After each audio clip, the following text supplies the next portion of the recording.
gente! Esse é o ArchiCast número 195, meu nome é Adilson, e no primeiro programa de 2023, a gente fala sobre uma das mais antigas plataformas de representação da arquitetura. Elas estão presentes em quase todas as exposições de arquitetura, muitas vezes feitas exclusivamente para elas. Nos museus, podem ser parte de uma exposição, como por exemplo nos ensaios de Gaudí. Nos escritórios de arquitetura, ela se tornou quase um item de luxo, finalizada para o grande dia da apresentação. O que nós arquitetos gostamos mesmo de ver são aquelas feitas ao longo do processo. Porém, é necessária toda uma estrutura para que isso aconteça e nem todos os clientes estão dispostos a pagar por isso. E fica a pergunta, por que nas faculdades elas ainda são um terror para os estudantes? Como vocês puderam perceber, o episódio de hoje é sobre maquetes, só que as maquetes físicas, claro. Bom, para falar desse grande enigma que cerca aqui o mundo da arquitetura, a gente chamou duas especialistas e amigas também. Primeiro, deixa eu apresentar a Aline Pimenta. A Aline é arquiteta e urbanista e professora da Uniacademia em Juiz de Fora. É também professora da disciplina de maquetes e modelos. Boa noite, Aline Pimenta. Seja bem-vinda para conversar com a gente aqui. Boa noite, obrigada pelo convite.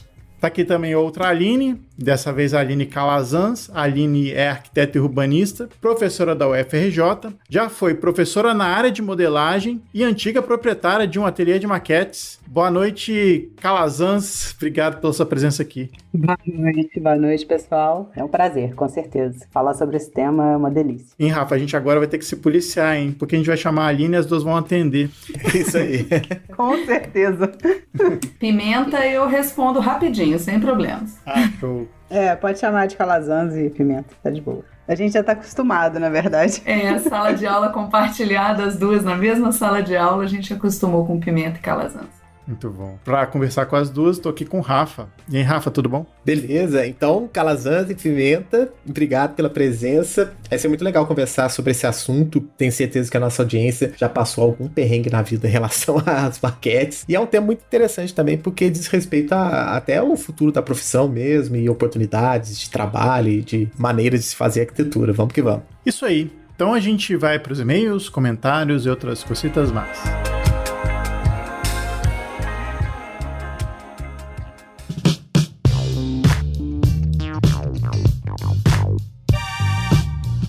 Voltamos com mais uma leitura de e-mails, comentários e outras cositas mais, a primeira do ano. Tô aqui com o Rafa. E aí, Rafa, tudo bom? Opa, tudo beleza? Feliz 2023. Exatamente. Nossa primeira leitura de comentários, primeiro podcast do ano também. A gente volta esse ano com gás total. Isso aí, e a gente não cansa de pedir para que vocês entrem lá nos streamings e avaliem, né? Se você usa iTunes, pode deixar um comentário. Se vai no Spotify, tem as estrelinhas, tem coraçãozinho no Deezer, no Amazon Music. É uma forma de você nos colocar sempre aí pros seus, né, seguidores e a galera que você se relaciona nas redes sociais também terem acesso ao nosso conteúdo, não é? Isso aí, Rafa. E como é que esse pessoal faz para entrar em contato com a gente? Que a gente tá com saudade de conversar com vocês, né? Pois é, a gente também tá com saudade de dar uns salves, né? A gente dava uns salves no Instagram, que faz tempo que a gente não faz.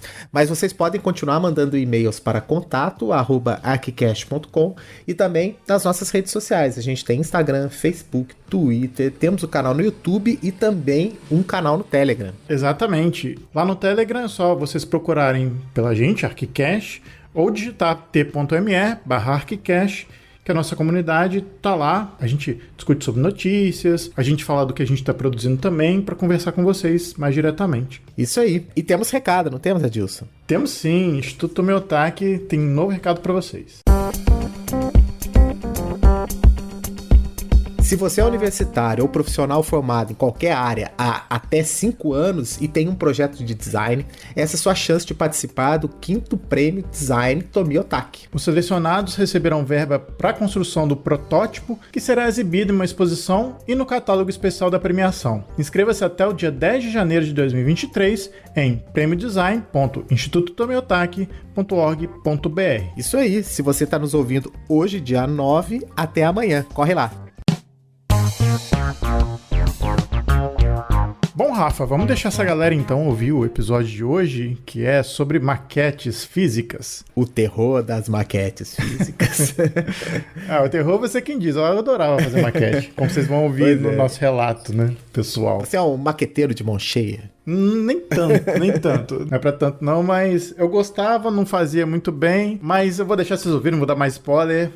Fiquei com o episódio de hoje e a gente volta daqui a 15 dias com mais um episódio pra vocês, certo, Rafa? Certíssimo. Até mais. Valeu.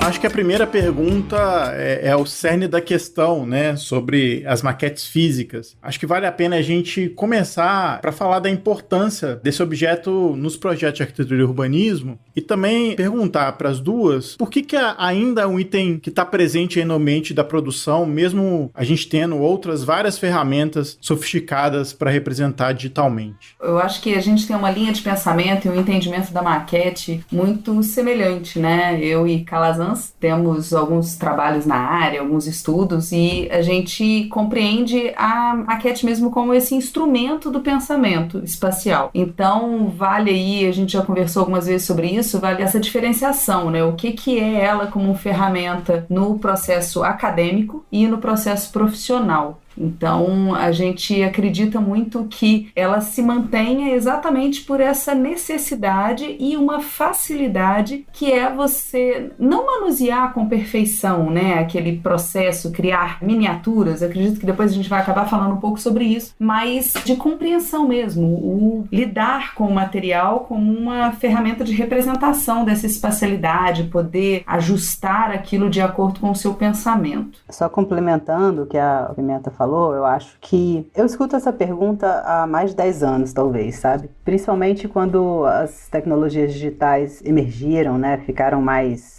próximas do nosso dia a dia e ficou mais fácil da gente fazer a modelagem no computador. A grande questão era, a maquete física vai sumir, uma coisa vai substituir a outra? E essa pergunta, ela se repete há anos, assim, eu escuto isso há muito tempo e a gente ainda continua fazendo essa mesma pergunta porque a maquete ainda está aí. Ela ainda continua sendo uma ferramenta para a gente dialogar sobre o projeto e também para a gente usar como uma ferramenta de concepção, né? Como você falou bem na abertura aí, que a gente como arquiteto gosta sempre de ver a maquete no processo, mas muitos arquitetos sequer param para fazer e para executar a maquete no processo, né? É diferente, assim, você ter alguém para ficar fazendo a maquete para você ou você usar aquilo como ferramenta de concepção. É uma diferença muito grande. Foi interessante na fala da Pimenta, né, que ela já cravou ali de início essa diferenciação, né, entre a maquete no ambiente acadêmico, a maquete no ambiente profissional. No entanto, assim, eu acredito que a forma de ver, né, a maquete como um instrumento, ela é meio que semelhante, em tese seria semelhante nos dois campos,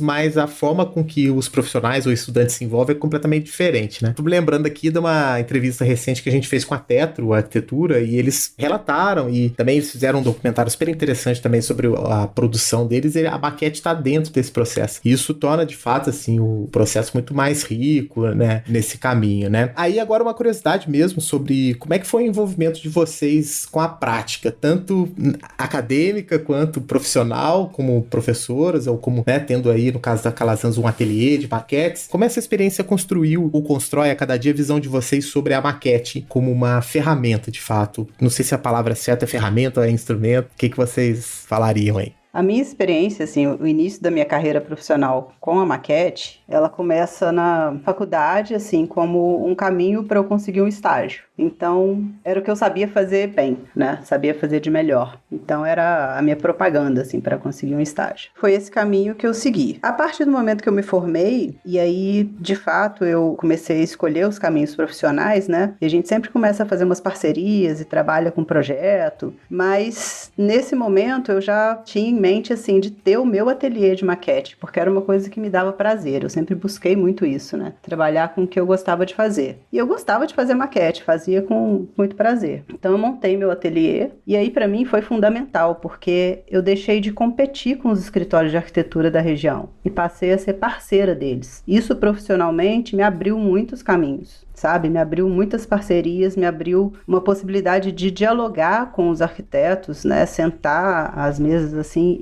e conversar sobre projetos que ainda estavam em concepção, porque eu ia executar a maquete. Então eu me tornei parceira. Isso foi muito importante, porque o mercado de trabalho é muito competitivo. né? E nesse momento, para mim, foi um facilitador, porque me abriu portas. E eu trabalhei 10 anos, um pouco mais talvez, com o ateliê de maquete, né? E fazia maquetes, assim, numa produção muito intensa. Cheguei a fazer 3 maquetes por semana, talvez, uma coisa assim. Isso me deu muita experiência, né? Eu acabei aprendendo muito com o fazer. Isso foi ótimo. E a partir do momento que eu fui para a área acadêmica, foi justamente a maquete também que me abriu portas para ir para a área acadêmica. Então você não quer dar aula disso que você sabe fazer? Então eu busquei me qualificar para começar a dar aula de maquete. E aí foram outras portas que se abriram, assim, que me encontrei professora, né, a partir daí. E agradeço muito, assim, a oportunidade, né, a partir do escritório do Bruno e do PC, o próprio convite do PC para a área acadêmica, Rogério Mascarenhas, arquitetos que na época eram arquitetos importantes na cidade, né, e se tornaram grandes parceiros, né. Então, meu caminho com a maquete começou por aí. Na faculdade, com o Rafael Simeone ainda, né, arquiteto e grande colega, assim, era um colega de faculdade, de sala, que sabia fazer maquete muito bem, e eu aprendi muito com ele nesse início também. É isso aí, boas lembranças. Boas lembranças, no meu caso, um envolvimento muito grande desde o início da graduação. Na verdade, eu sempre gostei de trabalhos que fossem numa escala mais detalhada, de cortes, de colagens. Então, eu sempre gostei muito disso, independente do meio acadêmico. Mas, quando eu ingressei na faculdade, um pouco que isso se tornou a minha parte, né? Em alguns trabalhos, por gostar muito. Então, a gente sabe que cada um se dedica mais, às vezes, a uma área ali que tem mais segurança para trabalhar. Então, assim, foi comigo em maquete. E eu fui convidada para docência, não diretamente nesta área. Eu entrei hoje no Uniacademia, né, no antigo SES, para lecionar outras disciplinas, mas sempre me interessei muito pela área de representação gráfica, tanto através do desenho técnico quanto das maquetes. E em maquetes eu já estou aí, TR, né, técnica de representação, há 10 anos, que são áreas que eu sempre gosto muito de trabalhar juntas, exatamente para tentar auxiliar nessa percepção do aluno de como elas são necessárias, né? Como esse pensar é importante ser feito diante dessas duas ferramentas técnicas diferentes, como que uma é complementar a outra e auxilia nessa percepção, né? Nesse pensamento espacial. Meu início foi mesmo durante o curso de arquitetura e através da atuação docente. Hoje eu aplico no escritório o uso da maquete e naturalmente eu faço uso dela no processo, principalmente as maquetes de estudos de implantação, topografia, que eu acho que auxiliam muito nessa visão tanto nossa de concepção quanto do outro também, né, de percepção desse tudo. Muito bom. A gente podia relatar aqui como é que as maquetes estão presentes nesses campos da arquitetura, que a gente citou alguns aqui. Por exemplo, as maquetes de exposição, as maquetes que você faz para o escritório, de concurso, de patrimônio, né? A gente podia falar um pouco da diferença entre elas e o cuidado que cada tipo de maquete tem suas particularidades, digamos assim. Bom, realmente, assim, se a gente for falar de maquete, tem vários tipos de maquete, né? Quando a gente está aprendendo, está na graduação em arquitetura, você foca só na maquete que é solicitada em sala de aula, né? Então é a maquete do processo, ou a maquete que vai apresentar ou representar o seu projeto. Mas de fato, existem inúmeras outras maquetes, né? A gente pode pegar alguns extremos, assim, pegar as maquetes táteis que existem nos museus, por exemplo. É uma outra forma de concepção de um elemento tridimensional físico que vai ser tocado, né, e que traz representações, traz informações incorporadas ali. Mas cada uma dessas maquetes, elas são muito específicas, assim. A maquete de exposição, você tem que preocupar dela ter uma dimensão, dela ficar em uma determinada altura, ela vai ser vista a uma determinada distância, ela tem que ser mais durável. Todas essas tipologias, vamos dizer assim, né? Elas vão determinar o tipo do material, a escala que você vai escolher, né? Tudo isso vai interferir. Mas todas elas, de fato, são uma representação do projeto, nas diferentes fases desse projeto. Você só tem que entender realmente qual fase você está representando e o que aquela maquete precisa passar de informação, né? Qual é essa linguagem que você tem que usar através daquele modelo. E aí são escolhas, né? Que entra no nível de detalhamento, né? Que a gente acaba falando, né? A gente conversando um pouquinho sobre isso, né? Essa questão de qual nível de detalhamento que necessita, né? A disponibilidade de tempo para essa execução, algumas questões, por exemplo, de transporte, então como que isso vai ser feito, se você consegue transportar dependendo da dimensão final dessa maquete, você consegue transportar ela montada, ou se você precisa de algum tipo de finalização dela no próprio local onde ela vai estar exposta. Então, isso influencia bastante, tanto nas técnicas quanto nos materiais, né? A gente estava conversando num bar outro dia e um colega perguntou, falou assim, você trabalha com maquete? E aí, me dá uma dica, eu tô precisando fazer um telhado. Aí na minha cabeça passaram 1000 telhados, assim, né? Eu falei assim, mas eu tinha tantas perguntas pra ele, porque ele precisava me responder essas perguntas pra eu saber dar alguma dica, né? Porque depende da escala, depende que tipo de telhado, se ele vai ter madeiramento ou não, o que ele precisa mostrar, qual material que ele tem disponível. A lista de perguntas era tão infinita, né? Que ele olhou pra mim e falou assim, não, então depois a gente conversa. Não, mas é um pouco disso, você precisa saber o porquê, né? Você quer representar um telhado? Tudo bem, mas que tipo de telhado? Que informação que tem naquele telhado? A mesma coisa que a gente passa, é o mesmo problema, é a mesma pergunta hoje em dia que a gente enfrenta na modelagem digital. Eu posso representar um telhado com 2 planos? Posso. Aquilo é suficiente porque eu preciso registrar de informação? Sim ou não?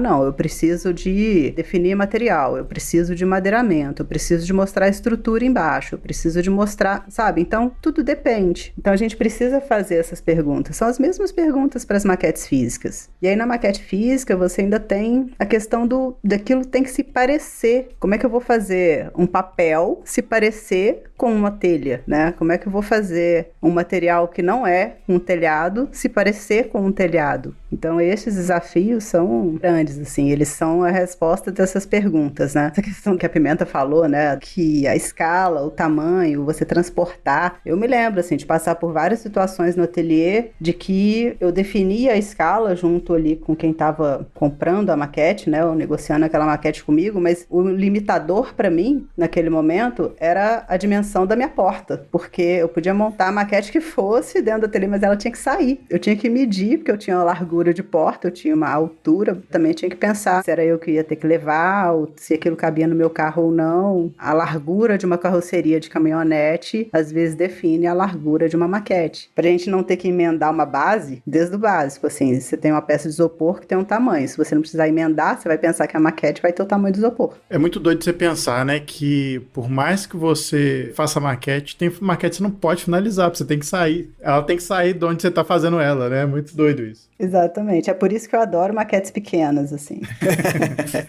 é um processo de montagem, né, como um outro qualquer. Mas eu queria voltar na pergunta que o Adilson fez, por exemplo, aí eu não sou um especialista em maquetes, mas assim, eu já vi algumas maquetes diferentes, assim, e sempre me chamou a atenção, por exemplo, maquetes de exposição, que a gente tá falando aqui da maquete sempre pensando no objeto completo, mas eu já vi, por exemplo, maquete só de um pedaço de um projeto, tipo, né? Renzo Piano. Exatamente, maquetes de um pedaço, ou maquetes que representavam a arquitetura seccionada, maquetes de um detalhe construtivo específico, né? Então isso é muito típico de exposição, né? Por outro lado, o escritório precisa mostrar o projeto, acho que talvez na maioria das vezes, por inteiro, né? Para o seu cliente. Já, por exemplo, a divulgação comercial ou maquetes de edifícios históricos tem meio que esse caráter de miniatura, né? Que a Aline falou. Vocês partem dessa definição primeiro para pensar os materiais? Como é que é isso? Como é que vocês organizam isso na questão da produção da maquete ou de pensar o modelo como uma representação? Obviamente, no seu ateliê, quando você era solicitado por uma demanda, a gente sabia, né? Acredito que você sabia já o destino dessa maquete, mas é muito diferente, né? Queria que vocês falassem um pouquinho desses tipos e o que isso pode acarretar, por exemplo, em algumas mudanças de material e tudo mais. Na verdade, a gente acaba dando voltas e voltas e retornando numa coisa muito simples, que é mesmo a definição do objetivo daquela maquete. Né? O objetivo dela é mostrar como funciona um determinado elemento da arquitetura, e você trabalha com detalhamento maior, muitas vezes você trabalha para representar o funcionamento de uma esquadria, e aí você faz todo aquele movimento, trabalha essa mecânica também nesse desenvolvimento, até para uma decisão projetual se vai ser aquele tipo que vai ser especificado. Então a gente parte de escalas diferentes e objetivos diferentes. Eu sempre questiono muito qual que é o objetivo, porque o encantamento encantamento de uma maquete de exposição, às vezes, na verdade é uma maquete de venda, né? Quando a gente tem uma maquete de venda, essa divulgação comercial, esse tipo de coisa, é aquele encantamento de uma miniatura. Eu até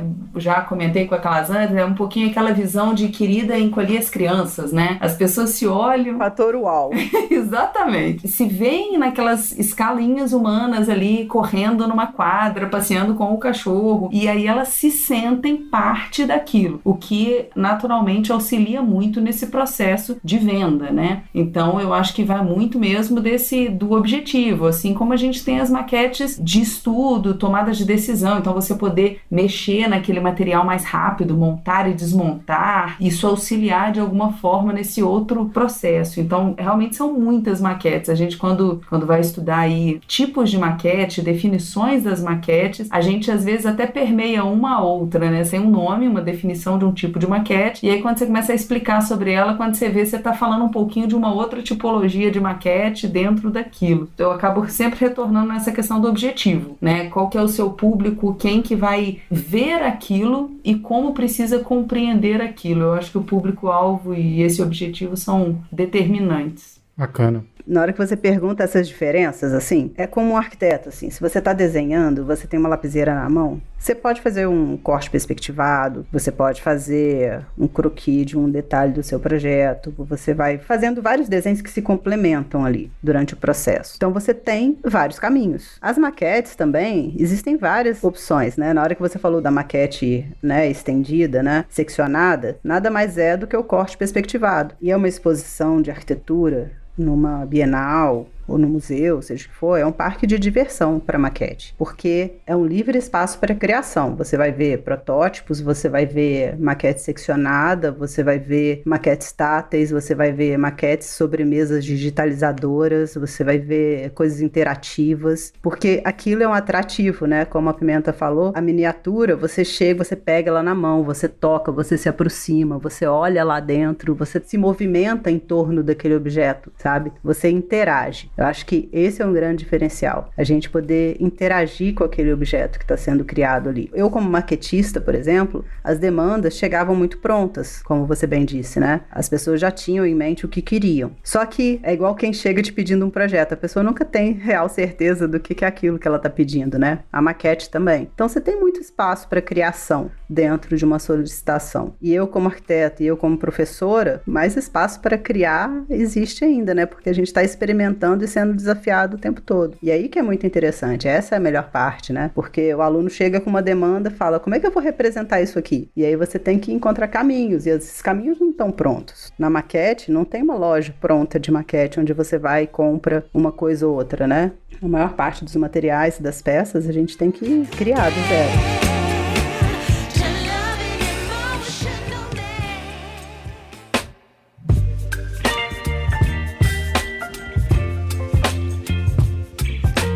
Para diferentes maquetes, a gente tem diferentes técnicas também. A gente podia falar aqui do que tem em comum entre todos esses tipos de maquete, o que tem de diferente em termos de técnica ou materiais para cada uma. É claro que você, supostamente, pode fazer maquete de qualquer material, inclusive de galhos secos que você encontra antes de apresentar o PA para fazer sua árvore. Mas a gente imagina que a gente pode utilizar técnicas diferentes para fazer maquetes diferentes. A gente pode falar aqui das técnicas mais comuns ou dos materiais mais comuns e, de repente, ir para maquetes mais específicas que demandam materiais ou técnicas específicas? A gente tem 2 itens aí, né? Materiais e ferramentas. Para os materiais, é sempre muito importante você conhecer os materiais. A gente fala muito isso em aula também. Então, você acha que você conhece um papel. Mas na hora que você pega um papel, você tem que entender se ele vai ficar firme quando você dobrar. Você tem que mexer na orelha do papel, né? Na beiradinha dele, assim, para você ver se ele é feito em camadas ou se ele é uma massa. Para você entender se ele tem um pigmento dentro ou se ele é todo pigmentado numa coisa só. Tem um monte de informações a respeito de um material que você precisa meio que brincar com ele, sabe? Rasgar, tirar pedaço, cortar, entender quais são as propriedades dele que você vai poder aproveitar, como um duplex, por exemplo, que é uma massa que ela tem um revestimento de um papel branco por cima. Então, se é uma massa com adição, né, de uma camada, você pode subtrair, você pode tirar aquela camada. E aí você pode colocar uma coisa que tenha espessura, você pode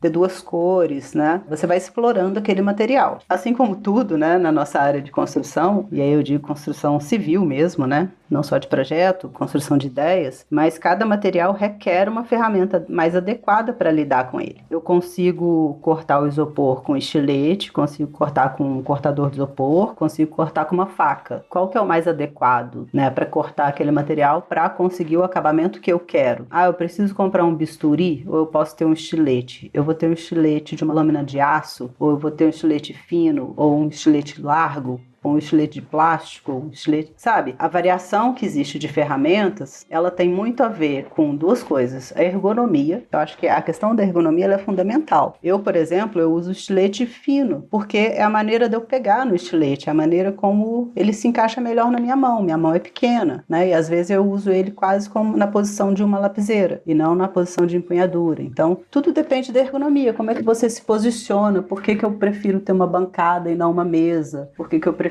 trabalhar com uma banqueta alta, porque eu vou fazer muitas coisas de pé, porque eu coloco a minha força, né, a força do corpo para cortar. Se eu estiver sentada numa mesa baixa, eu vou me cansar muito mais. Materiais e ferramentas tem muito a ver também com a sua estação de trabalho, sabe? Com o espaço que você vai ter para trabalhar. Você tem que ter uma bancada adequada, você tem que ter um espaço que vai te dar conforto para você trabalhar por bastante tempo, porque a maquete demanda tempo para ser feita. E ela cansa o corpo, sabe? O braço dói, o ombro dói. Então você tem que prestar atenção no teu próprio corpo. Você tem que se alongar, você tem que se posicionar corretamente. É como um trabalho. Você tem que dar uma pausa, você tem que se alongar. Então isso faz bastante parte, assim. Você tem que entender o todo. E aí, você perguntou dos tipos, né, de materiais e ferramentas. Você consegue fazer uma maquete complexa com poucas ferramentas, com ferramentas simples e materiais simples. Mas hoje em dia a gente tem as fresas, as cortadoras, a laser, né, as impressoras, a laser, que vão realmente ajudar e complementar esse trabalho que muitas vezes a gente precisaria fazer à mão. Mas eu acho que elas são muito complementares, entendeu? Uma não substitui a outra.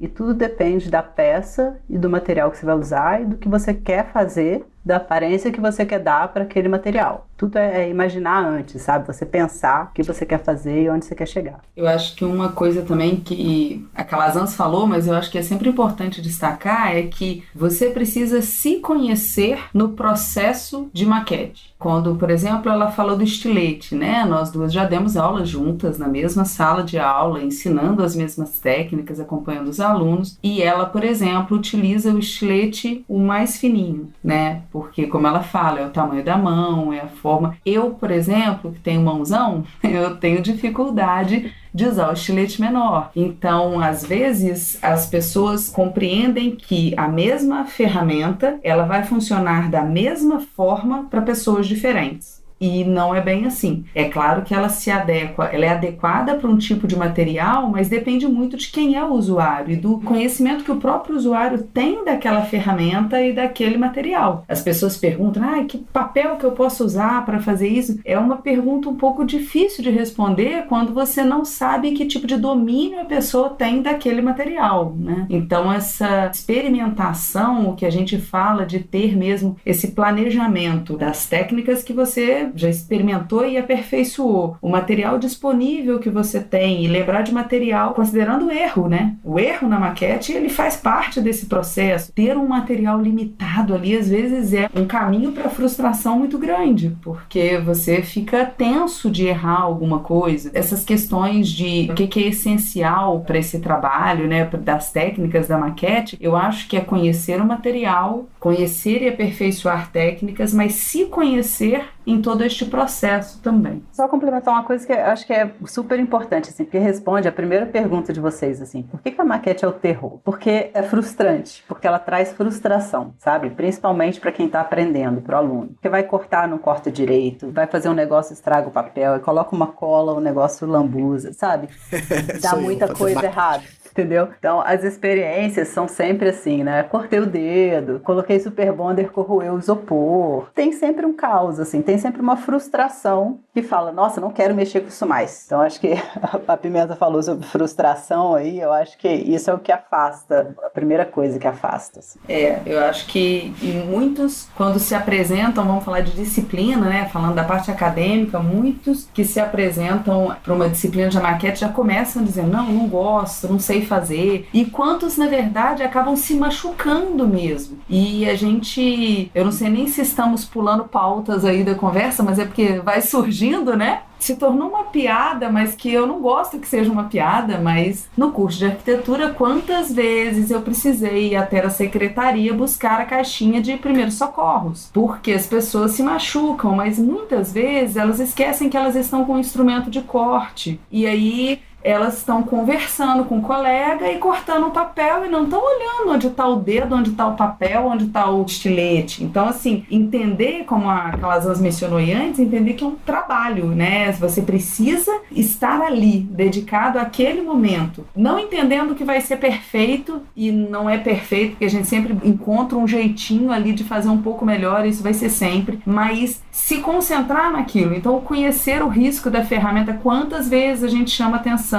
as pessoas vão entregar o estilete para o outro, emprestar o estilete para o outro e passam o estilete aberto. Não, você tem que recolher a lâmina para você entregar o estilete. Então eu acho que o terror, ele também vai surgindo disso, porque começam a falar que, nossa, naquela aula todo mundo machuca. Poxa, uma pessoa machucou, mas aquilo chama muita atenção dentro de um curso de arquitetura que nenhuma outra disciplina, praticamente, alguém tem chance de cortar a mão. Então é da frustração o tempo todo e desse não aperfeiçoamento do uso dessas ferramentas, né? Do que é aquilo. Olha, isso corta, isso não corta só papel, isso corta. Então eu acho que são algumas coisas que são importantes, assim, de ressaltar. Quase chegando à conclusão que para maquete você tem que ter um projeto para maquete também, né? Então tem essa questão. Tem um planejamento. Um planejamento. Planejamento. É quase que um outro objeto, né? Você projeta o objeto e depois você tem que projetar a representação daquele objeto. Sim. E, de fato, isso demanda tempo. Eu até tenho uma situação muito curiosa. Quando eu estava no primeiro período, a gente foi fazer uma maquete do Forte dos Reis Magos. Não sei se o Adilson lembra dessa história. De Natal. E a gente teve a incrível ideia de fazer a água com gel de cabelo. E aí, a gente não estudou, né, os materiais, e claro, o que aconteceu? O álcool evaporou, ficou água. Aí a professora foi abrir a sala estava toda inundada com a água do gel que a gente colocou.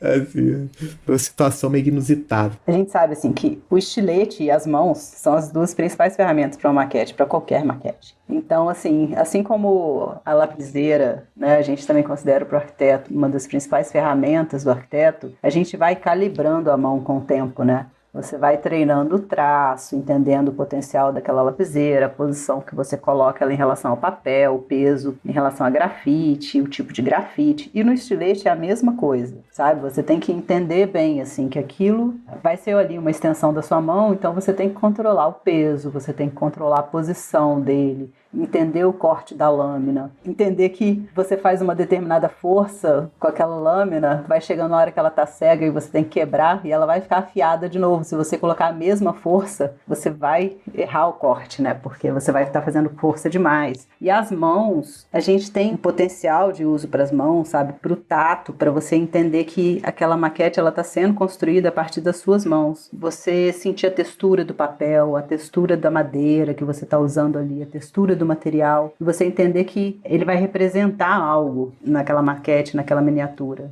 Então alguém vai tocar, vai pegar também, isso é muito significativo. Só para acabar, uma coisa que eu acho muito importante, assim, eu me acostumei no ateliê a trabalhar numa mesa de blindex, uma mesa de vidro, que era na verdade uma mesa de jantar da casa da minha mãe, que não tinha para onde ir, foi pro meu ateliê, e ela era a minha mesa de corte. Porque na faculdade eu aprendi a cortar sobre o vidro, e para mim era ótimo, porque o blindex ele não risca com o estilete, né? E eu tinha uma mesa onde eu podia cortar nela inteira, então era super prático. E outra, o estilete, na hora que você corta o papel e chega no vidro, rapidamente você percebe, você sente, né, que você cortou o papel, porque a sensibilidade é muito diferente quando a lâmina chega no vidro e a lâmina passa o papel, né? E hoje em dia a gente usa essas bases de corte emborrachadas, e eu acho muito mais complicado, né, porque a minha sensibilidade para o corte é outra, mas eu acho mais complicado porque a base de corte de borracha, ela é super prática por, né, N motivos, mas na hora que a gente corta, você não percebe que já cortou, porque ela absorve a lâmina ali, então ela é muito macia. Você fica cortando, às vezes, o papel mais do que precisava. Você fica fazendo muito mais força do que você precisava e a lâmina já está entrando lá dentro daquela borracha e você nem percebe. Então, a sensibilidade é outra, sabe? Você tem que calibrar de novo. Eu até lembrei aqui que a gente, né, usa algumas técnicas, ensinando as mesmas técnicas em diferentes papéis, né, Calazans? E aí, às vezes, a gente fala do vinco, né? Uma coisa é vincar um papel de determinada gramatura, outra coisa é vincar um papel de outra gramatura. Então, às vezes, o conhecer o peso da sua mão, a força que você vai fazer no estilete para conseguir vincar e não cortar, né? Não separar peças. Então, isso, quando a Calazans fala do vidro, a gente teve muito tempo o uso também, eu também usei, sempre fiz com vidro, porque você, quando passou do papel, você sente que você parou de ter aquele atrito do papel, né? Da própria lâmina no papel. Então, você percebe que cortou. Já as bases de corte, a gente vê a mesa de corte dos alunos, às vezes estão, como é que eu vou dizer? Estão destruídas, se você tentar curvar elas assim no outro sentido, você vê que aquilo tá ali, que a gente não sabe como é que não sai o pedaço ainda, né? Às vezes faz força demais e com pouco corte, às vezes a gente se incomoda, por exemplo, com uma dor na mão, porque você tá fazendo muita força. Às vezes as pessoas seguram muito forte o estilete e fazem muito força para cortar, então dói a mão e isso fadiga mais rápido. Então eu acho que tudo que a gente tá falando aqui, a gente acaba voltando na primeira pergunta, né? O porquê de ser esse terror todo. Eu acho que a gente vai montando essa resposta aí.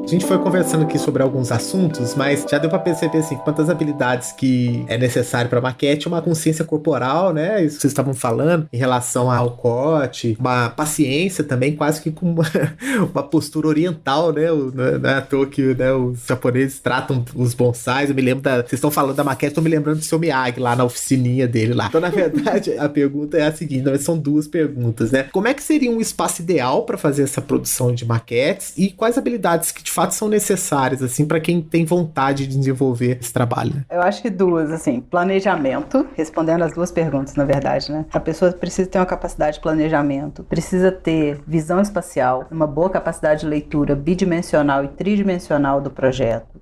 Isso é fundamental, né? Você compreender bem desenhos de arquitetura. E para a estação de trabalho, né, para o espaço, eu penso tudo assim, ter as coisas à mão, sabe? Como a gente planeja um espaço ergonomicamente para trabalhar com o computador. Se você vai trabalhar com maquete, você tem que pensar na mesma lógica. Na posição da pessoa, na altura do móvel, em ter as ferramentas à mão, a altura do olhar, você entender que a parede, por exemplo, ela é um grande quadro. Você pode colar desenhos, informações, tudo que você precisa. Em vez de você abrir o computador e ir lá procurar uma medida, imprime tudo que você tem de desenho, tudo que tem relação com a maquete que você vai executar, imagens de referência, cores, plantas baixas, coloca tudo na escala, tudo já na posição certinha e cola tudo na parede, sabe?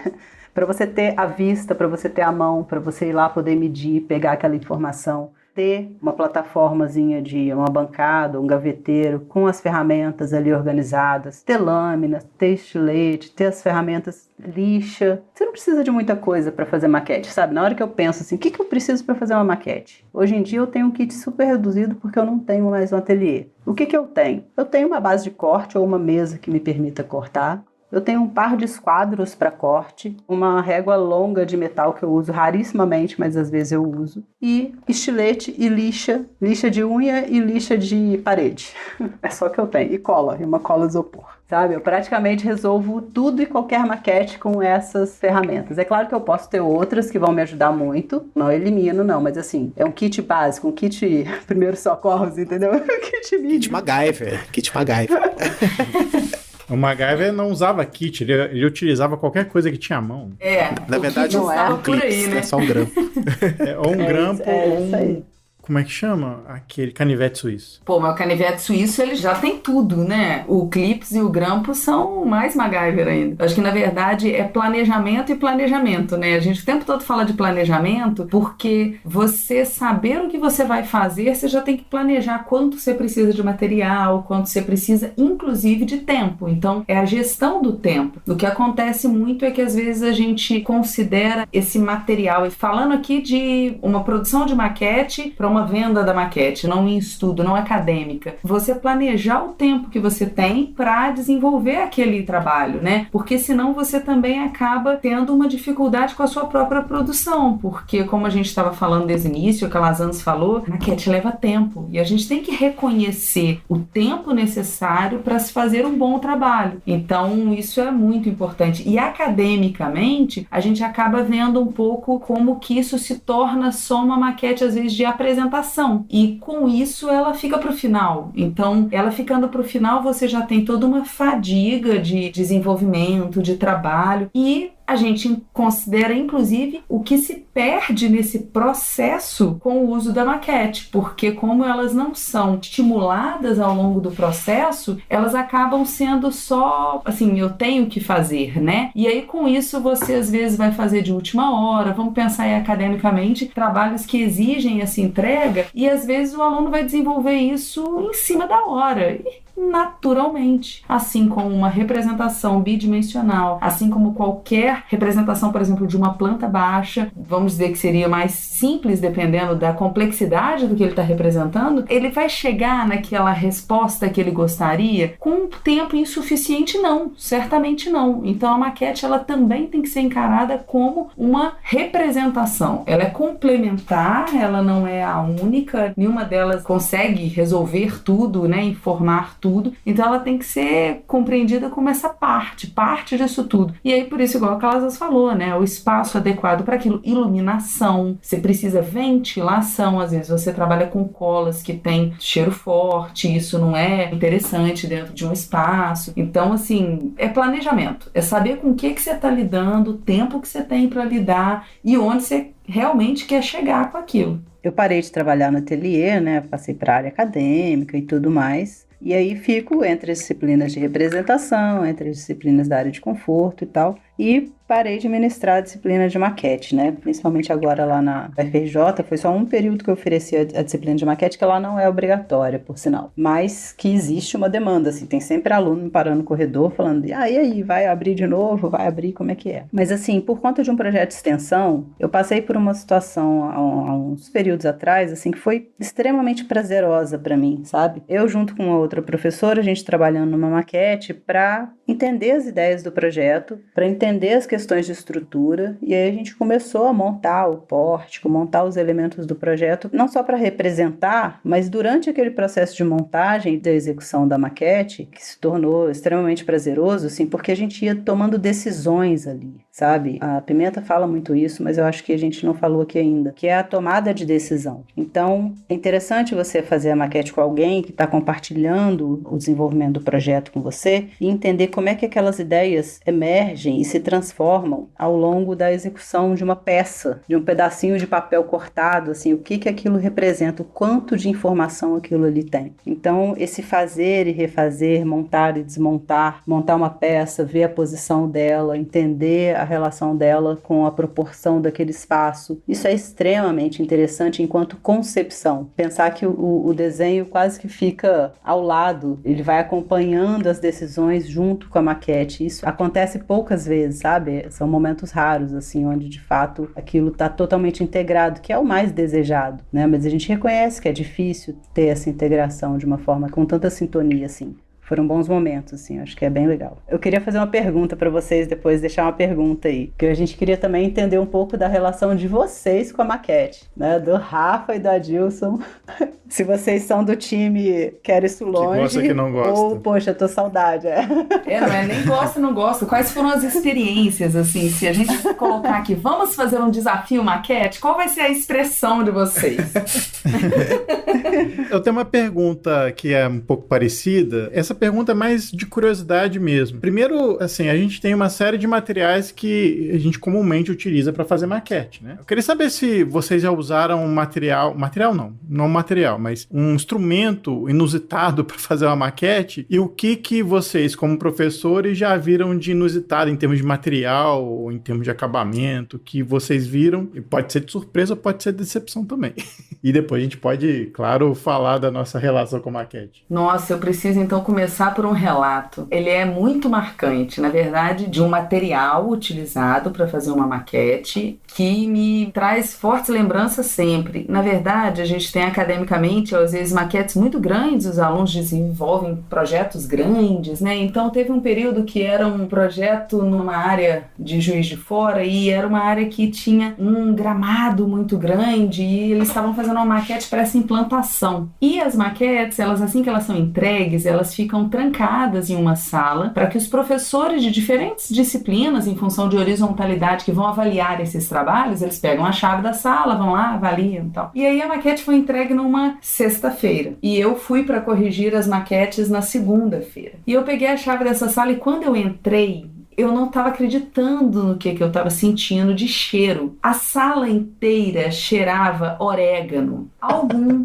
aluno usou orégano para fazer a cobertura vegetal da maquete. Gente, vocês têm noção o que é uma sala fechada, assim, por 3 dias, e você entrar para corrigir as maquetes? Eu não conseguia ficar lá dentro. E eu também não queria abrir as janelas, porque eu tinha medo de ventar e espalhar orégano em todas as maquetes. Caramba. Então, assim, essa é uma... Assim, eu sei o número da sala, porque isso realmente foi muito marcante para mim. Então, de material inusitado, inadequado, a minha referência é, gente, não usa orégano para maquete, não, por favor, isso pode ser traumático para alguém. Eu me lembrei agora de um caso que eu gosto muito de desafios, assim. Ser desafiada para fazer uma maquete de alguma coisa diferente. E aí, eu tava no ateliê ainda, eu não lembro agora, foi um concurso de um grupo do ensino médio, e era um concurso Senai, Senac, MG, alguma coisa assim, não me lembro exatamente. Mas aí o projeto dos meninos era o seguinte, eles iam aproveitar a fricção, a vibração dos carros ao passar nos quebra-molas para gerar energia para os postes, para acender as lâmpadas. Basicamente era isso. Então eles precisavam de uma maquete que representasse o projeto deles. Então, qual era a ideia? Ter uma cidadezinha ali, uma rua, né, com os prédiozinhos, um carrinho, um quebra-mola e um poste. Aí eu falei assim, a gente tem que fazer o negócio funcionar para mostrar que é um projeto, é um protótipo, né? Então, a luz tem que acender. Aí, beleza, a luz acender, a gente coloca um LED, liga e desliga, ok. Aí eu falei assim, não, mas seria legal se a luz acendesse quando o carrinho passasse no quebra-mola. Aí você começa a pensar, tá, beleza, como é que eu vou fazer isso? E aí eu acho que os materiais, as técnicas, eles vêm disso, sabe? Eles vêm do desafio. Como é que você vai fazer alguma coisa? E aí o que me veio à mente era o sensor de presença, né? Que o sensor de presença, ele ativa uma lâmpada na medida que alguma coisa se movimenta. Por fim, eu consegui, juntando algumas peças e uma logística aí de eletrônica, colocar um cabo de vassoura soltinho na base, assim, né? E um carrinho a fricção, que na hora que ele passasse, e aí aquilo tinha que ser sensível ao ponto de abaixar para ativar o sensor e acender a lâmpada do poste, né? Então, eu acho que essas lógicas, assim, de você juntar coisas muito inusitadas que, na verdade, não foram feitas para isso, e ela concretizar uma ideia. Eu acho que isso é muito legal, né? E de materiais, os materiais que a gente lembra são os materiais sempre que deram errado, né? O orégano, é o gel, é o super bonder, é a cola spray. Isso, às vezes usar uma tinta spray. Quantas maquetes aí que foram feitas com isopor, e aí passa um arame, alguma coisa para dar acabamento, usa tinta spray, ela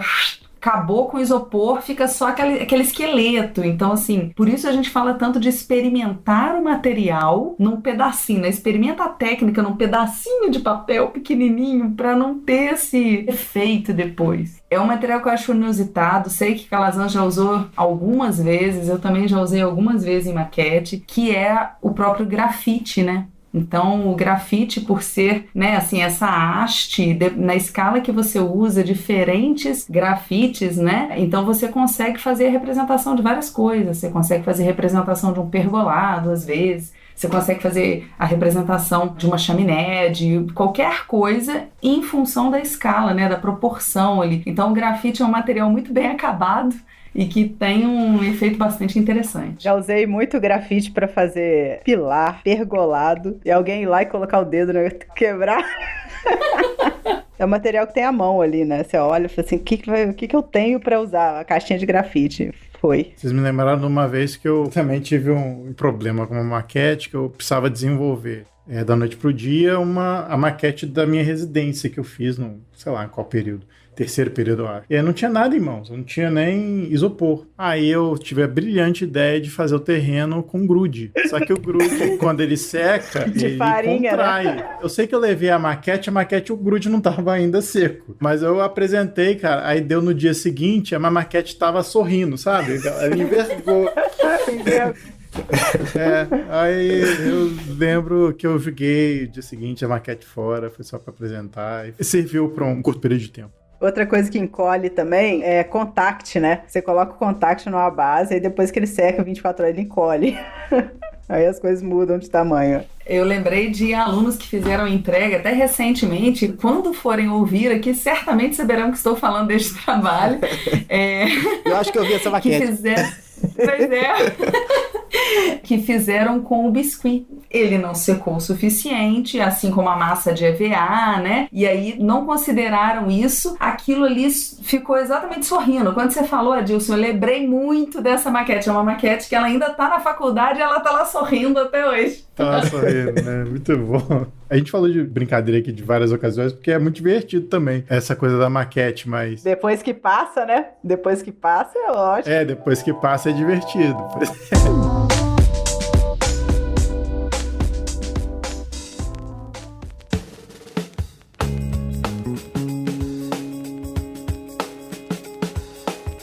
A gente tem uma discussão hoje, né? Acompanho muito por conta da Aline Pimenta também, levar isso para a faculdade, né? Porque a gente tem hoje o grande desafio de mostrar que a maquete física também é fundamental, não só um elemento acessório no ensino da arquitetura. Como é que vocês encaram essa... Hoje tem uma certa disputa, né, de representações, né? Porque, assim, acaba que os alunos têm que escolher o que ele melhor domina, ou o que é mais rápido de fazer. Eu imagino que tem esse dilema dentro das faculdades, e não tanto em escritórios, né, mas mais nas faculdades. Como é que vocês veem a maquete tendo essas discussões? Se vocês ainda consideram a maquete como algo fundamental, mesmo que a gente tendo essas outras várias ferramentas de representação? Sim, vamos começar daí, Calazans. Eu fico me lembrando, assim, da minha época de faculdade, né? Cada um fazia uma parte. Os projetos eram em grupo, né? Um ficava por conta do desenho, outro ficava por conta da maquete, ia dividindo as tarefas. Por quê? É muita coisa para fazer em pouco tempo, né? A gente sabe que não é só muita coisa para fazer. São coisas que demoram muito, porque a gente está aprendendo a fazer. Então, desenho demora muito, porque você está aprendendo a fazer, aquilo não é tão rápido quanto você imagina, você está fazendo, você está pensando no projeto. A maquete é a mesma coisa. Então, é muito difícil você dimensionar o tempo, sabe? Em função das entregas da faculdade, porque o aluno não está numa disciplina só. Ele está fazendo várias coisas ao mesmo tempo, né? E para uma entrega tem vários itens para cumprirem uma determinada entrega. E aí, eu acho que, a meu ver, é uma falha, assim, mas eu entendo a discussão que existe em cada disciplina. Eu também já ministrei disciplinas de projeto, e eu acho que a maquete, hoje em dia, ela não tem que ser um item final, de apresentação final, onde o aluno vai ter que ficar virando noite, trabalhando em cima dela. Ela é a maquete do processo, vários modelos ali, protótipos, maquetes conceituais, maquetes que ajudam a entender, a representar e demonstrar o processo do projeto do aluno. Então, se essa maquete for realmente feita no processo, ela está pronta, ela não é o item a mais que vai competir com o desenho lá na última hora de ser feita, sabe? Não existe esse hábito, né, de se cobrar ou discutir projeto em cima de maquete, né? Normalmente a maquete ela é um item que está lá na cobrança da listinha final, da entrega. Por mais que os professores desejem ter a maquete durante o processo, né, e alguns pedem para levar e tal, nem sempre isso é de fato usado em sala. Então, acho que precisa ser usado pelo professor e ser usado pelo aluno, né? Se o aluno consegue tirar proveito desse recurso, ele é um recurso do processo. tá ótimo e tá pronto lá no final, sabe? Não precisa fazer outra. Cria uma competição menor, sabe? Passa a ser complementar. Eu acho que ajuda mais. Eu concordo muito com isso que a Calazans está falando. A gente já conversou várias vezes, naturalmente, sobre esse assunto também. E a gente fala muito que realmente os professores, não só no planejamento de que a maquete seja parte do processo, mas de alguma forma conseguir fazer com que aquilo realmente aconteça, né? A maquete como um recurso da linguagem, a expressão do pensar a arquitetura, assim como a própria palavra, né? Assim como a nossa apresentação faz muito parte disso. Então, a questão da oralidade, como que isso interfere no nosso entendimento. Então, essas diferentes formas de representação também, elas são complementares, né? Você não consegue fazer com que o outro compreenda o que você está falando arquitetonicamente só por sua expressão oral. Você mostra uma representação, seja ela uma maquete, melhor ainda se for uma maquete com desenho técnico, e aí quem sabe você tem uma maquete também digital para fazer alguma simulação, alguma coisa, um detalhamento maior. Então assim, entender que ela é complementar e que ela faz parte desse processo e do debater ali, de aperfeiçoar ali as soluções, eu acho que assim, todo mundo sabe. De alguma forma a gente ainda não conseguiu fazer com que isso aconteça academicamente no ritmo que os trabalhos acadêmicos acontecem, porque a gente também tem que reconhecer que às vezes é um período 4 meses, 3 meses para todo esse processo. Então assim, a gente passa a acreditar, eu e Calazans já em outras oportunidades já falamos sobre isso, a gente passa a acreditar que a maquete como parte desse processo, a maquete de concepção mesmo, ela auxiliaria ali num aprofundamento das suas decisões projetuais, das suas escolhas. Eu acho que isso auxiliaria inclusive no embasamento ali, no que a gente fala também um pouco de você ter um repertório, né? Aquilo que você sabe como responde, seja uma ventilação, a iluminação, a relação de espacialidade, porque você experimentou aquilo de diversas formas, então você vai criando um repertório. Eu acho que isso tem muito a ver com também trazer isso para o processo acadêmico, né? E é um grande desafio. E outra coisa, se você, como professor, acha que a maquete não vai contribuir no processo, ela não está sendo fundamental ali naquele momento, não pede, sabe? Ela não é uma coisa obrigatória. Toda disciplina de projeto precisa ter maquete. Não, precisa se ela for útil durante o processo, enfim, sabe? Eu acho que é critério do professor também fazer escolhas e definir o quanto aquilo vai realmente contribuir ou não para o processo de aprendizagem daquele aluno. Legal, e por outro lado também, outras disciplinas que não necessariamente são de projeto, começarem a pensar as possibilidades que a maquete pode trazer para aquela disciplina, né? Uma disciplina, por exemplo, de história, né? Uma disciplina de teoria, topografia, urbanismo, né? Eu acho que vocês passaram por pontos aí interessantes de que meio que dá um indício de que para a maquete, de fato, tá mais presente na vida dos estudantes e futuramente dos profissionais, é que ela esteja onipresente, de todas as formas possíveis e tal. E, de fato, na maioria dos cursos de arquitetura, maquete, modelos, é pensado como uma disciplina isolada, né? E meio que orbitando ali como uma técnica e não como uma possibilidade de expressão, né? Então eu acho que isso talvez é uma das grandes viradas, e aí eu queria engatar um pouquinho isso com a questão das novas ferramentas de fabricação digital, né? A Calazans citou lá um pouquinho o torno CNC, a fresa, corte a laser, que vocês acham que de fato é complementar. Vocês acham que de repente essa é uma grande oportunidade talvez de reinserir a modelagem, dar à modelagem um certo protagonismo novamente? Será que aí os alunos e os professores talvez possam se interessar novamente por isso? O que vocês pensam? O que vocês andam pensando sobre isso? Eu me lembrei agora de uma coisa, quando a gente estava montando o laboratório de maquete aí do SES, enquanto era SES, né? Eu fiz uma lista de ferramentas, materiais, isso aqui, tá. E aí, de repente, chegou lá na sala algum maquinário que veio da marcenaria do SES, sabe? Da academia. E aí tinha uma fresa, só que era uma fresa manual. Por quê? É um equipamento de marcenaria, né? Que você prende uma broca e ela se movimenta em 3 eixos, que na verdade é a nossa fresa, a cortadora CNC hoje em dia é isso, né? Você corta a lateral X e Y e corta na profundidade também. E aí eu olhei para aquilo e falei assim, caramba, o que eu vou fazer com isso? Porque era uma outra escala, assim, eu estava acostumada a mexer com papel, com elementos que não dependiam daquele maquinário. E aí, hoje em dia, a gente tem maquinários que vão passar pela maquete digital para chegar na fabricação. né, da peça, do modelo, da própria arquitetura. Então, na hora que a gente fala das cortes a laser, das impressoras 3D, desses maquinários, que hoje em dia são maquinários mecânicos, mas são coordenados pelo computador, depende de você modelar digitalmente o seu projeto. E aí, do mesmo jeito que você tem que planejar a maquete física e pensar na maquete física, essa modelagem ela também tem que ser pensada para ser cortada, para ser esculpida, para ser subtraída. Então, você tem que pensar que você vai considerar a espessura do material, que você vai considerar a propriedade daquele material. Então, tudo que exige a maquete física, que é um planejamento, que é um entendimento da ferramenta, que é a escolha dos materiais, você tem que passar por isso também na maquete digital para você chegar na fabricação digital. Ou se você tiver na maquete digital simplesmente para representação, você vai dialogar mais com as questões da imagem do projeto, da perspectiva, escolha do ponto do observador. Mas eu acho que os caminhos hoje que passam pela maquete digital, eles passam,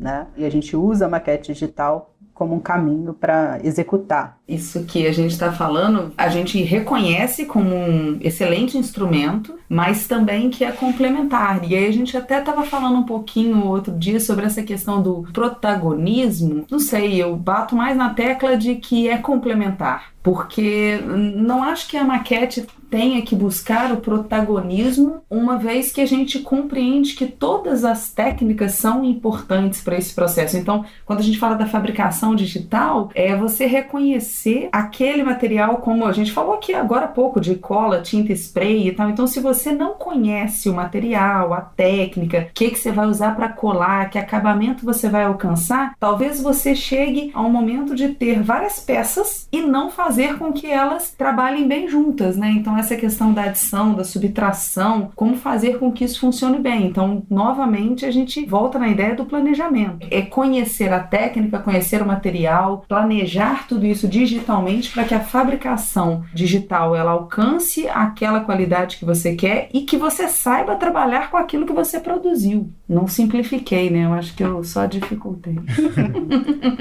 Eu só queria responder a pergunta lá que a Calazans fez, né? Bem, a minha experiência com a maquete na graduação foi terrível. Desde o trauma do gel, do primeiro período, passando pela minha dificuldade. Eu sou bem bruto com esses materiais, assim, nunca tive essa habilidade. Só fui me dar bem, de fato, com a maquete lá pra frente, quando eu pude contar com o auxílio dos profissionais de maquete.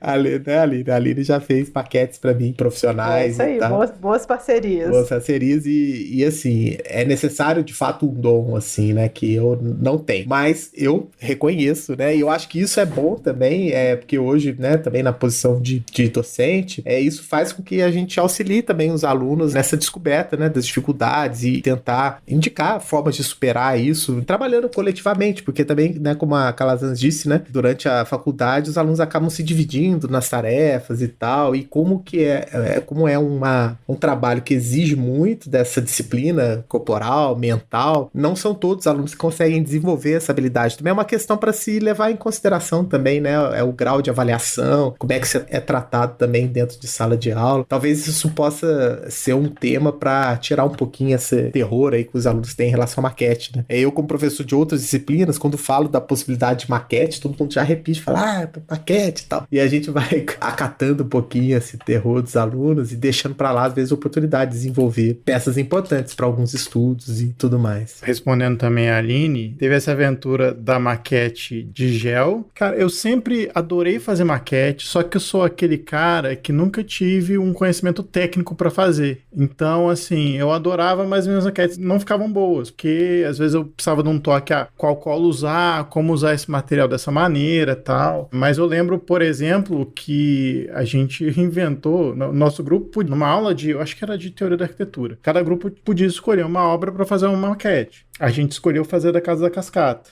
esse desafio. A gente acabou fazendo, né? Eu fui meio gerenciador de fazer a maquete. Eu lembro das minhas amigas, a Renata, a Cris, a gente se descabelando na madrugada pra fazer, mas eu lembro que o resultado foi muito legal. Só que depois de alguns dias ela foi cedendo, e eu fico pensando, poxa, se eu soubesse de algumas técnicas mais profissionais, eu podia ter feito uma maquete que durasse mais tempo. Mas eu sempre adorei, assim, meu gosto pela arquitetura veio com fazendo Lego, brincando de montar. Eu gosto muito, sei da dificuldade, e se eu tivesse tivesse um conhecimento técnico, eu seria um talento desperdiçado, mas entendo da dificuldade de fazer uma maquete, né? Tá aí meu relato. Voltou um tiquinho até numa coisa que eu queria falar, que a gente foi falando aqui e eu esqueci de usar uma expressão que, na verdade, eu acho que o Adilson aí precisaria era daquele banco de dados de soluções, né? Aquilo que já experimentei, deu certo, deu errado. Isso faz muita diferença, né? Porque é muito frustrante, é a ideia da frustração mesmo. Você visualiza, idealiza uma coisa e aí você desenvolve, você olha pra ela, é aquele momento da madrugada, né? Eu fico imaginando como que isso deve ser muito incômodo pra várias pessoas. Você faz, aí você fala, nossa, ficou excelente. Aí você tem 2 horinhas pra dormir, você deita, dorme. Quando você acorda, que vai pegar a maquete pra entregar, ela já cedeu um lado, a árvore caiu pro outro. E então isso, assim, realmente é o grande desafio. A gente acabou não falando aqui, mas também do aspecto, lembrando dessa questão da estrutura, das maquetes também para ensaios, né? Em túneis de vento, medições de pressão, né? Que também tem um pouco a ver com essa possibilidade que professores da área de tecnologia podem, né? Utilizar o recurso da maquete para o ensino. Isso acontece muito nas faculdades de engenharia, né? A gente vê os alunos das disciplinas de ponte, né? Passando com as maquetes e tal. E para arquitetura é a mesma coisa. E também eu acho que isso é um item a ser aprimorado, né? E para que talvez a maquete, os alunos novamente se interessem por elas e tal no processo de aprendizado. Existe um fator da física, né, que garante essa similaridade dos esforços em escala reduzida, né? E eu falo muito assim, se na sua maquete de arquitetura caiu, sem chance de ficar de pé quando ele for construído, sabe? Então, assim, e se ficou de pé na maquete, quer dizer que pelo menos no caminho certo você tá. É, verdade. Entendeu? Porque tem tudo a ver, sabe? Você tem os travamentos, você precisa de apoios, você precisa de um material que dê rigidez. Você tem que pensar nisso, é como a gente constrói. Se você projeta alguma coisa que nem na maquete ficou de pé, você acha que vai ser construído, vai dar certo? Não vai. Isso é verdade. Muito bom.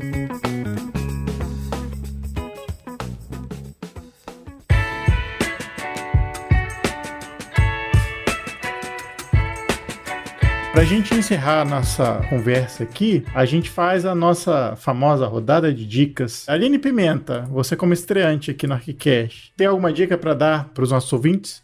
Na verdade, eu falei disso, não era uma dica, mas se tornou ao longo da nossa conversa aqui. Eu acho que quem nunca assistiu Querida, Encolhi as Crianças ou Querida, Estiquei o Bebê, vale a pena. É verdade. Porque o uso da maquete numa produção cinematográfica, e eu acho que isso é bastante interessante, pelo menos para entenderem aí o que eu comentei, né? Então fica essa sugestão. Mas, assim, academicamente, o estudo da maquete tem um trabalho muito interessante, que é uma dissertação de mestrado da aluna Juliana Eiko Hiroshi, que é uma revisão metodológica do processo de projeto do Oscar Niemeyer e o papel da modelagem tridimensional a partir da interação do arquiteto com o seu colaborador maquetista, que é o Gilberto Antunes, né, que acompanhou esse processo de trabalho e concepção do Niemeyer durante um período muito extenso, né, e eles trabalharam juntos desde sempre, quase isso. Então eu acho que academicamente, ou quem tiver um interesse mais profundo de compreender esse processo, eu acho que vale muito a pena. E entretenimento, então, vão as outras dicas de filme aí. Para complementar, o Querido Encolhi as Crianças está no Disney Plus. Então tá fácil de assistir. Bom, Aline Calazans, tá com essa dica? Não tô tão preparada para dicas assim, não. Igual a Pimenta, acho que ela já falou por ela e por mim. Mas a minha dica principal é dar uma olhada nas maquetes do Renzo Piano, né? Dar uma olhada nas maquetes dos arquitetos que utilizam a maquete como protótipo, como ferramenta, como processo, que de fato usam esse instrumento, assim, como um caminho, como um grande apoio, assim, para o processo de concepção de projeto. Se você for olhar os protótipos, os ensaios de Gaudí, né, arquitetos aí que Calatrava, que precisam experimentar, que usam a questão da tectônica, da força, dos esforços, isso tudo tem muito a ver com os protótipos, com as maquetes, com as experimentações, né, não só o próprio Gehry, a questão da forma em si, ela é muito sedutora. Então eu acho que, assim, a minha dica é caminhar por esses escritórios de arquitetura e por mais que sejam virtualmente e olhar para o ateliê desses caras, sabe? E buscar como é que é a área de trabalho dele. Ele desenha numa prancha, ele tem maquete, não tem, usa o computador, não usa, não importa, mas fuçar, buscar essas coisas aí. E sempre que tiver oportunidade, ir a uma Bienal, né? Acompanhar as exposições de arquitetura, que são riquíssimas, assim, não só para maquete, né, mas para a gente olhar o que está sendo produzido no mundo aí de arquitetura. A gente se acostumou a fazer isso tudo muito virtualmente, mas eu acho que quem não pôde ainda, quem não foi ainda numa Bienal e numa exposição de arquitetura, vá, sabe, passa 1, 2 dias, assim, vai em excursão, vai do jeito que for, mas vale muito a pena, né, olhar o que esse povo está produzindo. E aí vocês vão ver maquete de tudo que é jeito. É por aí. Legal, muito bom. Rafa, sua dica? Bem, então a minha dica vai um pouquinho no sentido aqui do que a Aline Calazans falou, também de recomendar aos ouvintes a fazerem visitas em bienais, em exposições, né? Lá estão sempre presentes maquetes, assim, que ou elas foram transpostas do escritório para lá, né, para mostrar como o escritório trabalhou, ou foram feitas exclusivamente para aquela exposição. Ajuda a criar um repertório muito bom, assim, visual. Quem também se interessa por essa área, porventura venha a pensar em trabalhar nisso, existem também, não no Brasil, né, infelizmente, mas um grande campo de trabalho em direção de arte, de cinema, né? Então, se a gente pega vários clássicos do cinema, utilizar a maquete para a questão cinematográfica, e acredito que no Brasil, em algum momento, isso também vai ter algum espaço, né? Cenografia. E cenografia. Então, assim, são várias atuações que orbitam aí no campo da arquitetura e que as habilidades, né, da maquete podem ser incorporadas. Eu acho que a minha dica vai nesse sentido. E por fim, na verdade, ia indicar aquele documentário do Frank Gehry, acho que é Sketches of Gehry, né? Que mostra o processo de concepção do Guggenheim de Bilbao. E a maquete é um fator fundamental, porque em cima da maquete, da modelagem, eles foram fazendo um mapeamento dos pontos, né? Para jogar pro computador, e ali foi, de fato, a origem de todo o desenvolvimento em 3D dos sistemas de CAD, né? Então, é um bom exemplo para visualizar a importância ainda da modelagem no processo de criação, concepção e tudo mais dos espaços. Esse documentário tá no YouTube ainda, não sei por quanto tempo, com legendas em espanhol. Então, dá pra ver, se vocês quiserem, a gente vai deixar o link na postagem. Bom, minha dica, eu vou dar duas. Uma tem a ver com o papo que a gente levou aqui, outra nem tanto. A primeira dica é o livro do Paulo Mendes da Rocha, Maquete de Papel. Nos vários vídeos que falam sobre Paulo Mendes da Rocha, ele tá sempre com um papelzinho para explicar a concepção de alguma coisa que ele faz. E esse livro mostra algumas maquetes que ele fez para alguns projetos, de uma forma muito simplificada, né? Que ele faz as maquetes dele, mas são excelentes usos, né, do papel para explicar uma ideia, né? Para explorar uma ideia. Eu tenho uma outra dica que é um pouco off-topic aqui, que é uma série que eu vi numa paulada só, que é o The Bear. A série chama O Urso. Uma série que ficou famosa agora no final do ano por conta das várias listas de melhores séries do ano, que é sobre um cara que ele é um chefe que ganha várias condecorações de melhor chefe revelação do ano, e aí o irmão dele morre e deixa o restaurante de quinta categoria pra ele, e ele acaba fazendo essa decisão de cuidar desse restaurante. A série é excelente, eu não vou dar muito spoiler, não quero dar spoiler, então assistam, tá no Star Plus, indicadíssimo aí por mim, beleza? Bom, deixa eu despedir então das meninas aqui, agradecer. Primeiro agradecer a Aline Pimenta. Aline, seja bem-vinda ao ArchiCast. Volte mais vezes para conversar com a gente. Obrigado pelo seu tempo aí.